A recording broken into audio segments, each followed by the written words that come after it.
Good morning all. आज जो हम कहानी पढ़ने जा रहे हैं वो है एक मुंशी प्रेमचंद द्वारा लिखित एक कहानी पंच परमेश्वर। इस कहानी में दो मित्रों की बेस्ड एक कहानी है। दो मित्रों के विश्वास उस पर बेस्ड एक कहानी है जिसमें उनका लालच, उनका पश्चाताप और भी बहुत चीज़ें हम इसमें देखेंगे। पंच परमेश्वर कहानी का टाइटल है पंच परमेश्वर। कहानी स्टार्ट करते हैं। जुम्मन शेख और अलगू चौधरी में गाढ़ी मित्रता थी।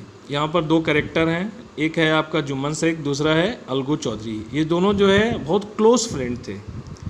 ये दोनों आपस में क्या करते थे, शेयरिंग करके साझे में खेती करते थे।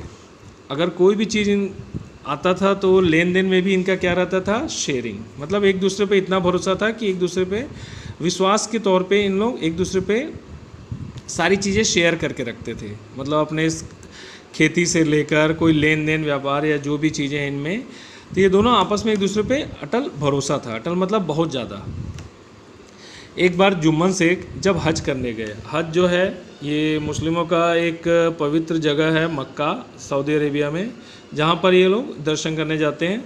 तो जुम्मन जब हज करने गए तो वे अपना घर किसको, अपने फ्रेंड अलगू को देकर चले गए थे। अलगू भी जब भी कभी बाहर जाते थे तो जुम्मन के भरोसे अपना घर छोड़ देते थे। इस तरीके से दोनों में एक अटूट विश्वास था। इस मित्रता का प्रारंभ कब हुआ था, जब दोनों बचपन में बालक थे। तो इन दोनों का मित्रता उस समय से चली आ रही।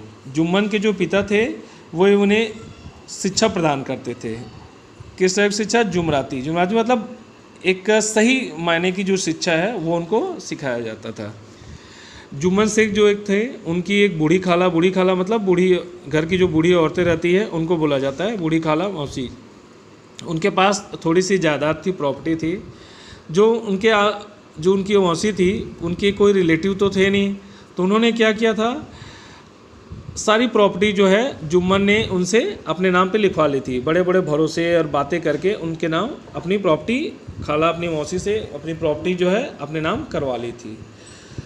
जब तक रजिस्ट्री नहीं हुई थी, जब तक खाला की जो भी प्रॉपर्टी थी वो जुम्मन के नाम जब तक कानूनी तौर पर उनके नाम नहीं हुई थी, तब तक जुम्मन ने क्या किया, अपनी मौसी की खूब खातिरदारी की, खूब उनकी सेवा सत्कार किया। अब जैसे ही प्रॉपर्टी जो है वो क्या हुआ, जुम्मन के नाम हुआ, मौसी की प्रॉपर्टी। अब जो जिस तरीके से सेवा अवभगत हो रही थी मौसी की, वो जुम्मन ने बंद कर दिया। बंद करने के साथ साथ क्या किया, अब उनको दो बातें कड़वी बोलने लगा। मतलब उनकी तरफ से पूरी जिम्मेदारी ख़त्म कर लिया। कुछ दिन तक मौसी ने सारी चीज़ें तो सही, कुछ दिन तक तो बर्दाश्त किया, पर जब ये बर्दाश्त से बाहर हो गया तो उन्होंने जुम्मन से इस बारे में बात करी। अब जुम्मन जो है अपनी बीवी के मामले में इंटरफेयर करना, मतलब उसकी मामलों के बीच में पड़ना उचित नहीं समझा, सही नहीं समझा। कुछ दिन तक तो इस तरीके से चलते रहा। एक दिन मौसी ने कहा, बेटा अब मैं तुम्हारे साथ नहीं रह सकती, तुम मुझे कुछ पैसे दे दो, रुपए दे दो, मैं अपना अलग व्यवस्था कर लूँगी, मैं अपना अलग बना खा लूँगी। जुम्मन ने बड़े बेरहमी, धृष्टता मतलब होता है जिद, अकड़। मतलब बोला जाए आपके लिए, अगर किसी के हम पैसे खा लेते हैं उसके बाद हम जो उसको अकड़ दिखाते हैं, तो ये है धृष्टता।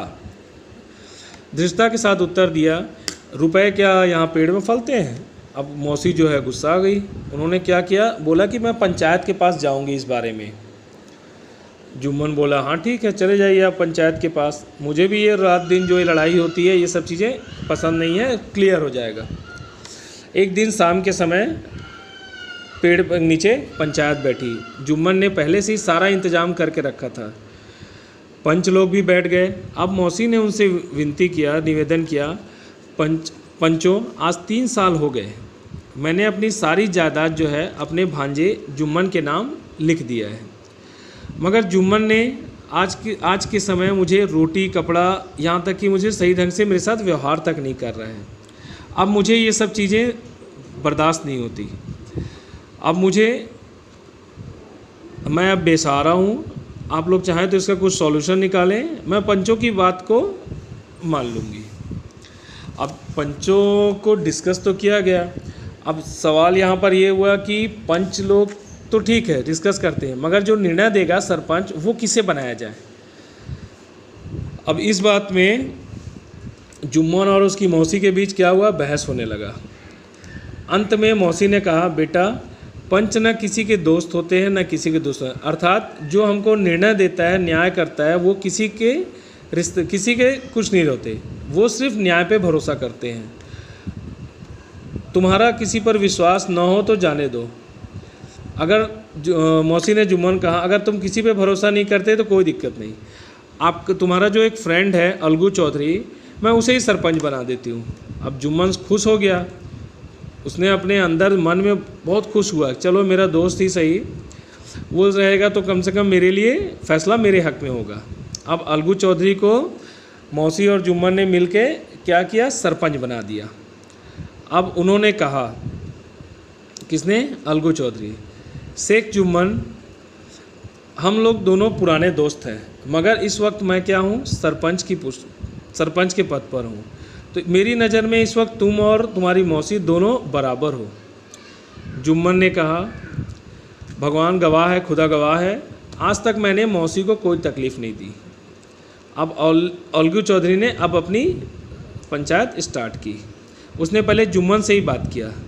जुम्मन एकदम चौंक गए कि अलगू ही किस टाइप का सवाल कर रहा है, यह कभी मेरे साथ बैठा रहता था, अब इतने सारे सवाल मुझसे क्यों कर रहा है। जुम्मन यह सब सोच ही रहे थे, तभी अलगू ने सवाल करने के बाद एक फ़ैसला सुनाया। फ़ैसला क्या दिया उसने कि मौसी का जो मामला है वो उचित सही मालूम होता है, अतः जुम्मन को आदेश दिया जाता है कि वह मौसी को हर महीने खर्च दे। यही हमारे पंचायत का फ़ैसला रहेगा। अगर जुम्मन मौसी को खर्च देना मंजूर नहीं करता तो जो भी प्रॉपर्टी है मौसी की वो सारी जो है रद्द कर दी जाएगी। कानूनी तौर पे जो भी प्रॉपर्टी मौसी की जुम्मन के नाम हुई है वो सब क्या हो जाएगा, रद्द हो जाएगा। अब ये फ़ैसला सुनते ही जुम्मन जो है एकदम सकपका गया, मतलब शौक में आ गया। सब अलगू के फ़ैसले की प्रशंसा कर रहे थे, जितने भी लोग बैठे थे, पंच, सरपंच, गांव वाले। मगर इस फैसले ने क्या किया, अलगू और जुम्मन की जो दोस्ती थी बरसों पुरानी, उन दोनों की दोस्तियों में दरार पैदा कर दी। अब जुम्मन जो था वो मौका ढूंढ रहा था किस तरीके से मैं इस फैसले के अलगू से इस फैसले के अगेंस्ट बदला ले सकूं। ऐसा मौका जल्द ही जुम्मन के हाथ आ गया। क्या हुआ, अलगू चौधरी के पास बैलों की, अलगू चौधरी जो है एक कोई जगह है बटेसर, वहाँ से एक बैलों की एक जोड़ी अच्छे दाम पर ख़रीद के लाए। अब भगवान की किस्मत से जुम्मन की पंचायत के 1 महीने बाद इस जोड़ी का एक बैल मर गया। मतलब जुम्मन को जो फैसला आया था पंचायत में, उसके 1 महीने बाद अलगू चौधरी के जो 2 बैल खरीद के लाया था उसमें से एक बैल मर गया। अब अकेला बैल क्या करें, अकेला बैल किस काम का है, कोई काम का नहीं। अब गांव में एक व्यक्ति था समझू साहू, उन्होंने 1 महीने में दाम चुकाने का वादा करके चौधरी से बैल खरीद लिया। अब जो गांव में एक व्यक्ति था समझू साहू, उसने क्या किया, बाद में मैं इसका पेमेंट कर दूंगा करके अलगू चौधरी से जो एक बैल था बच गया था उसको खरीद लिया। अब समझू साहू जो था नया बैल पाया तो उसको खूब काम करवाए, ना उसको खाना की चिंता करे, ना उसको खाना ढंग से दे, ना पानी उसको, मतलब कहीं ना कहीं उससे क्या है दुगना चौगुना काम उसके ऊपर लाद दिया।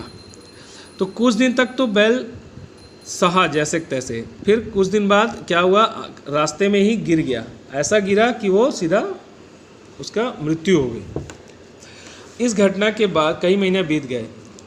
अलगू जब भी उस समझू साहू के पास आते बैल का दाम मांगने, तो साहू जो समझू साहू थे वो क्या हो जाते थे, गुस्सा उठते थे, बस एक ही बात कहते थे, मरा हुआ बैल दे दिया, उस पर आप दाम मांगने आए हो, पैसा लेने आए हो। इस बार कई झगड़े हुए दोनों के बीच, पर समझू साहू ने बैल का दाम नहीं दिया। लोगों ने समझाया समझू साहू को कि एक बार पंचायत कर लो, जो भी उसमें फैसला होगा उसे स्वीकार कर लो। समझू साहू राजी हो गए, अलगू ने भी हामी भर ली, अलगू भी तैयार हो गया। फिर उसी पेड़ के नीचे फिर से एक बार पंचायत शुरू हुई।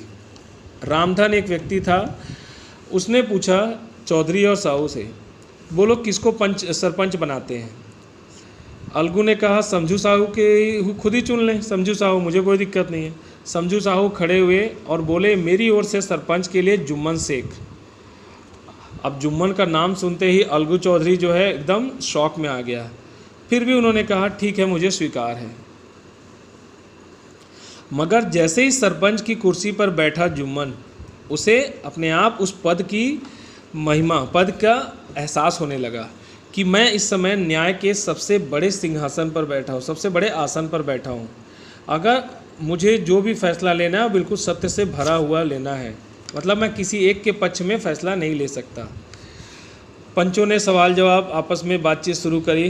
कुछ देर तक तो दोनों एक दूसरे का समर्थन कोई पक्ष का कर रहा था, कोई अलगू चौधरी का, कोई समझू साहू था। अंत में जुम्मन ने फैसला सुनाया कि पंचायत ने आपके मामले का पूरा अच्छी तरह से सोच विचार कर लिया और समझू साहू को फैसला दिया जाता है कि वो बैल का पूरा दाम चुकाया जाए, क्योंकि जब उन्होंने बैल खरीदा था अलगू चौधरी से तब बैल को कोई बीमारी नहीं थी। बैल की मृत्यु केवल इस कारण हुई थी क्योंकि समझू साहू ने बैल से बहुत ज़्यादा काम लिया था। अब अलगू चौधरी जो है खुशी से झूम उठे, मतलब बहुत ज़्यादा खुश हो गए और ज़ोर से खड़े होकर चिल्लाए, बोले पंच परमेश्वर की जय।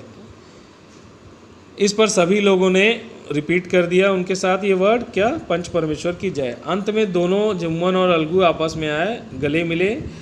उनके बीच जो एक खटपटाहट, जो एक बोला जाए दोनों के बीच जो गिले शिकवे थे वो ख़त्म हो गए, क्योंकि दोनों पुराने दोस्त थे। और जैसे ही उस कुर्सी उस आसन पर बैठे तो उनको पता चल गया कि उस आसन की कीमत क्या होती है, मतलब न्याय पर जो बैठा हुआ है, न्याय की कुर्सी पर, वो क्या करता है, उसके लिए कोई भी चीज़ें बराबर नहीं होती, उसके लिए सब को बराबर भाव से वो दिखता है। इस तरीके से दोनों की मित्रता फिर से हो गई।